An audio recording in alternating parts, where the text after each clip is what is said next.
Honourable speaker sir, आपका बहुत बहुत धन्यवाद करता हूं और साथ में मुख्यमंत्री जी भी आदरणीय सदन के अंदर बैठे हैं।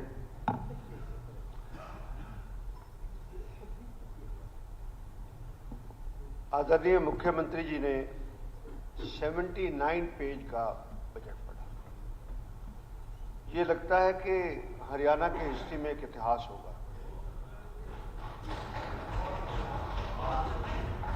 कोई बात नहीं,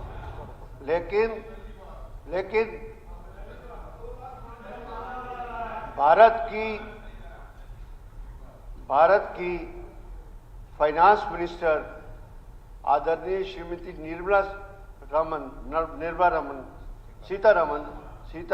सीतारमन जब पूरे देश का बजट पढ़ती हैं तो पेज सिर्फ 28 पेज का होता है।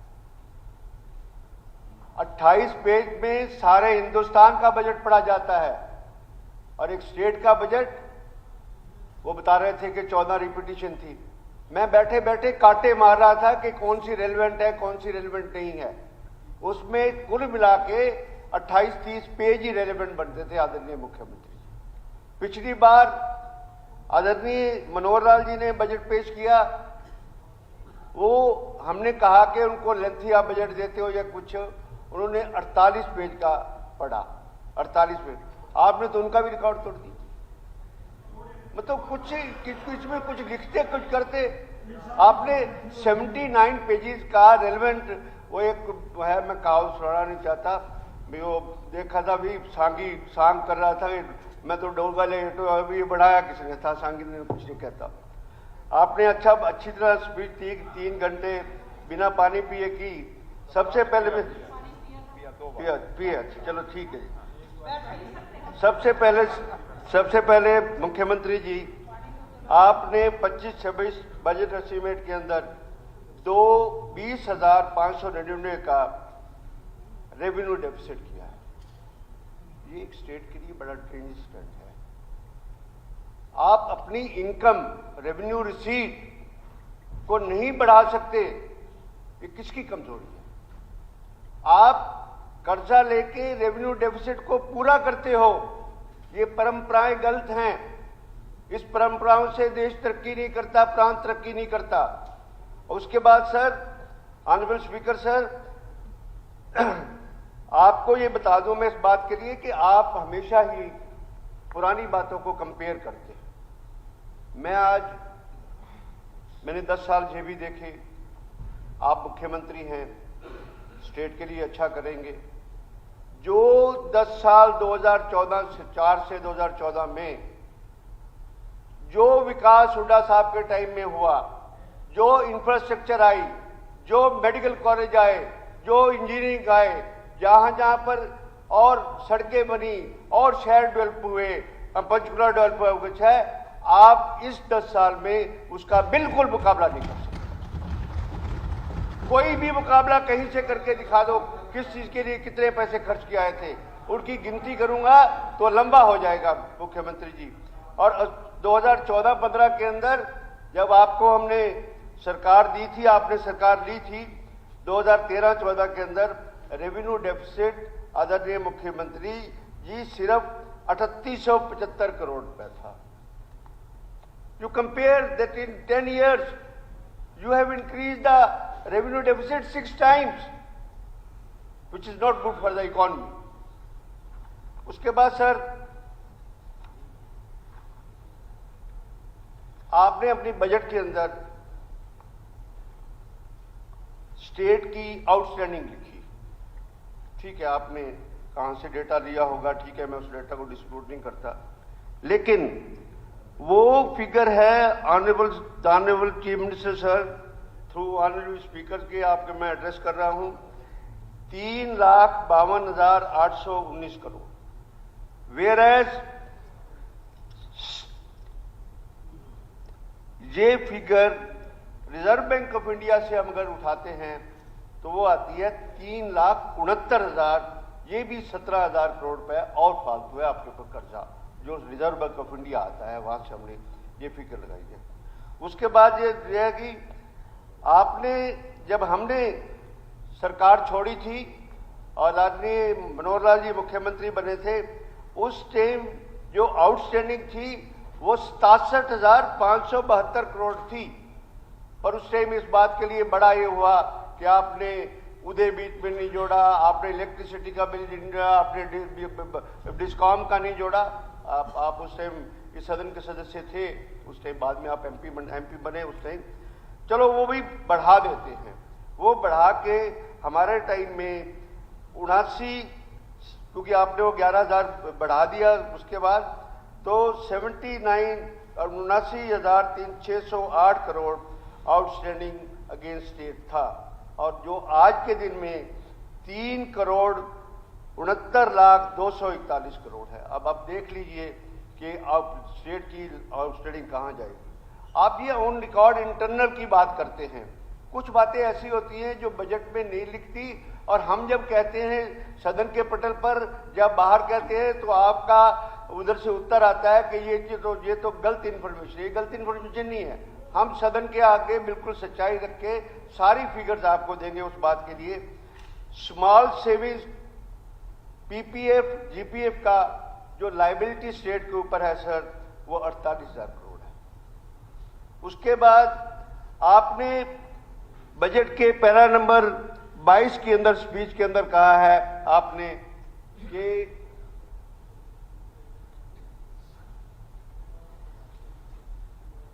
हमारे पास टोटल 43 उपक्रम हैं और 14-15 के अंदर कुल बकाया जब सरकार छोड़ी तो 69,922 करोड़ था, और 23-24 में घटकर 68,295 करोड़ रह गया। इसका मतलब यह है कि इन उपक्रमों में आप 1,000 करोड़ भी नहीं घटा सके 10 साल के अंदर, कहीं से घटा ही नहीं सके आप उस बात के लिए। फिर आपकी एडिशनल लाइबिलिटीज आती है, इन सब का अगर हम टोटल करें कि पब्लिक इंटरप्राइजेस की आपने अभी 68,000 कहा, 48,000 कहा, स्मॉल सेविंग्स वगैरह कहा या कुछ है। उसके बाद unpaid discom electricity bills by the government department, ये जो ड्यू हैं ये 46,193 करोड़ है। इस सब का टोटल ऑनरेबल स्पीकर सर 46,193 इन सब का total honourable speaker sir 5,22,449 crore रुपए आता है। अब मैं एक बात आपसे कहूंगा कि 5,22,449 फिगर आ गई। अब आउटस्टैंडिंग की जो लाइबिलिटी थी ये जीएसडीपी से कितनी परसेंटेज पे कंपेयर करती है इस बात के लिए, और वो आपकी जो लाइबिलिटी है, मैं आपकी लाइबिलिटी जो आपने बजटेड ग्लास में है उसी को ले रहा हूं मैं, चलो उसको नहीं कर रहा क्योंकि आपने फिगर उसमें दी है। तो जीएसपी पे बजट एस्टीमेट 2025 के अंदर आपने 30.4% जीएसडीपी का आपके पास टोटल आउटस्टैंडिंग स्टेट की है।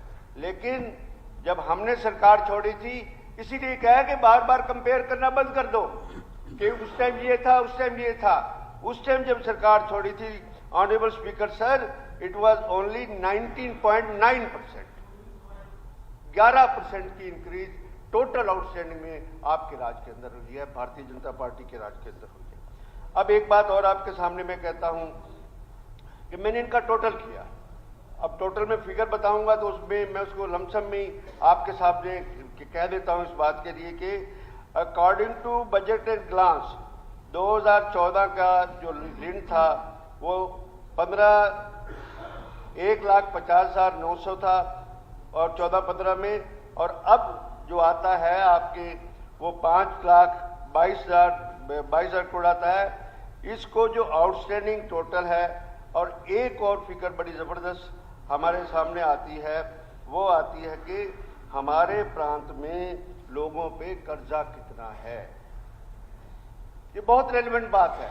अब जीएसडीपी की बात करते हैं, आप जिसमें जीएसडीपी 12 लाख करोड़ की बात करते हैं, वो आपका डिपार्टमेंट है, कितनी बढ़ाते हो कितनी, क्योंकि आप वो फिगर के एडजस्टमेंट करने के लिए ये बढ़ाते हो घटाते हो, उसमें छोड़ दूं। पर उसमें मैं एक बात कहना चाहता हूं आपको ऑनरेबल स्पीकर सर कि ये टोटल मिला के सरकार को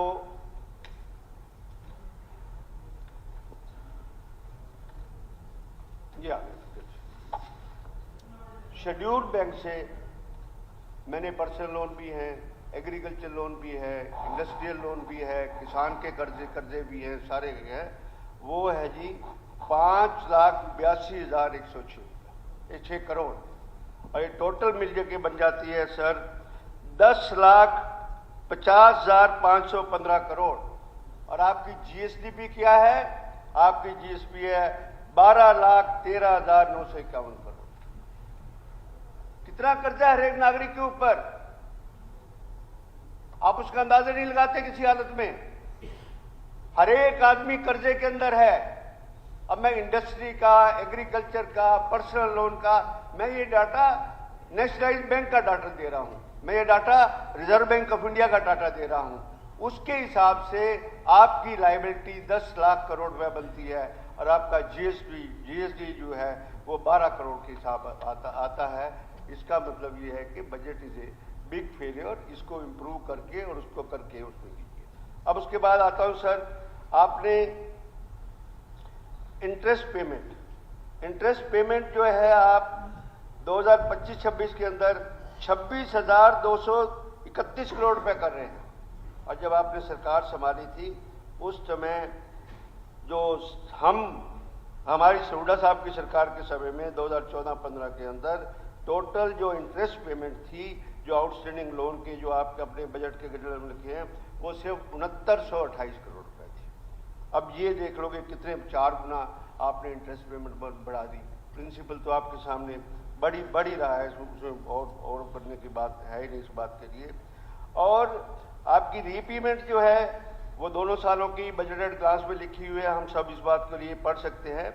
पर सरप्राइजिंग बात यह है कि 25-26 में आपने 71,350 करोड़ का कर्जा ले लिया, और 34,000 और 35,788 और 26,61 करोड़ रुपया आपने इंटरेस्ट और प्रिंसिपल में दे दिया। रेवेन्यू डेफिसिट पूरा करने के लिए कर्जे से नहीं पूरी होनी चाहिए। आप लोन लो, हम कहते हैं आप लोन लो, हम कहते हैं आप स्टेट की डेवलपमेंट करो, पर उसके लिए फिस्कल डेफिसिट शुड बी 0%। आप आज कहते हैं कि 3% हमारे को लिमिट है, FRBM एक्ट के अंदर आपको लिमिट है 3%। आपने कैटेगरी के हिसाब से लिख दिया कि 2.77 हमारी है, we are with a limit. आप उधर कहते हैं कि 30% जीएसडीपी का हम उसमें लोन दे सकते हैं, आप कहते हैं कि हम 26% पे। पर वो कंडीशन अगर पूरा फिर भी आपके स्पीकर साहब हम पढ़ेंगे तो उसमें जो रेवेन्यू डेफिसिट है वो 0 होना चाहिए। मैं रेवेन्यू डेफिसिट पढ़ के बड़ा हैरान होता हूं कि हमारे बाकी स्टेटों से कंपेयर करूंगा, सब कुछ करूंगा, उसमें बड़ी सबसे ज्यादा हमारी है, सबसे ज्यादा हमारे पे कर्जे है। अब स्पीकर सर, एक बड़ी सबसे इंपॉर्टेंट बात यह है कि कैपिटल आउटले, इस सारे 2,05,000 करोड़ के बजट के अंदर आपका जो कैपिटल आउटले है वो 16,164.11 करोड़ है। और ये टोटल बजट का कितना है सर? सिर्फ 8%। ये सरकार 8% पे चलेगी। 8% में क्या क्या आप कर सकेंगे ये आप पे निर्भर करता है। पर अगर हम पिछली बार को भी कंपेयर करेंगे तो पिछली बार भी जो आपका बजट एस्टीमेट था और उसका रिवाइज एस्टीमेट आया, आप उस समय मुख्यमंत्री बन चुके थे, 6 महीने बाद बीच में गैप था, एक कुछ है 23% अमाउंट जो है कैपिटल इन्वेस्टमेंट का कम खर्च हुआ है। आपकी सरकार पैसे नहीं खर्च कर सकी, आपकी सरकार ने पैसे खर्च किए नहीं। मैं बताऊंगा किस किस सेक्शन के अंदर किस में आपने पैसे भी नहीं खर्च कर सके, जितनी आपका पिछली बार भी 16 के करीब इतनी फिगर थी, आप भी आज उसी फिगर को आप लेके आए। आज मैं कैपिटल आउटले की बात करता हूं। आज गुजरात स्टेट के अंदर 71,101 करोड़ रुपए कैपिटल आउटले है। इतना बड़ा स्टेट नहीं है वो। हमारा स्टेट भी बहुत बड़ा है, बहुत अच्छा स्टेट है, हम इसको नंबर 1 कहते हैं। हम इसके दिल्ली के 3 बड़े पेरीफेरी में बसते हैं, हम सब कुछ कर सकते हैं, इसका सब कुछ बढ़िया बना सकते हैं। गुजरात 71,000 और हम आउटले पे 16,000। झारखंड छोटी स्टेट है, हमारे बराबर है सर, उसमें 21,248 करोड़। राजस्थान हमारे से बड़ा है, चलो हमारे से बड़ा है, ठीक है, इस बात को मानते हैं, उसमें 38,000 करोड़, फिगर पूरी पढ़ देता हूँ, 78,000। और तेलंगाना हरियाणा के बराबर, और उसमें जो आउटले है, कैपिटल आउटले है, कैपिटल इन्वेस्टमेंट है, वो जी 37,525 है। तेलंगाना, उसकी भी 90 सीटें हैं मेरे ख्याल, हमारी भी 90 सीटें हैं। ऑनरेबल स्पीकर सर, इस जो मेन कैपिटल एक्सपेंडिचर को तो बढ़ाओ, सरकार आपकी है, स्पेशल पैकेज लेके आओ, सरकार आपकी है, आपको जीएसटी में पूरा हिस्सा नहीं देते। आपकी पिछली बार मैं पढ़ रहा था उस बात के लिए, आपको 9,000 कुछ की करोड़ की ग्रांट के बाद कितने सरकार ने, अब सेंट्रल सरकार ने आपने पैसे, आपको पैसे दिए। आप तो बिल्कुल मोदी जी के बिल्कुल नजदीक हैं। आप वहां पर आपके मंत्री श्री मनोहर लाल खट्टर जी बैठे हैं, क्यों नहीं हरियाणा को आप पैसे लेके आते कि हम इस हरियाणा को बहुत सुंदर बनाएं, कुछ बनाएं। पर आपका ये हाल देख के उस बात के लिए। और उसके बाद स्पीकर सर, मैं